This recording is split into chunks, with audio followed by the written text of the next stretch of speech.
आजको शीर्षक रहेको छ मनको बगैँचा। मानिसको मन एउटा बगैँचा जस्तै हो।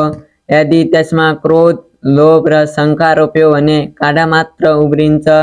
तर त्यही बगैँचामा प्रेम, करुणा र क्षमा छर्यौँ भने सुगन्धित फुलहरूले भरिन्छ।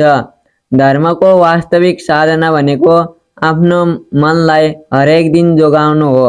जसरी मालीले झारपात फाल्छ त्यसरी नै हामीले नकारात्मक विचार हटाउनु पर्छ।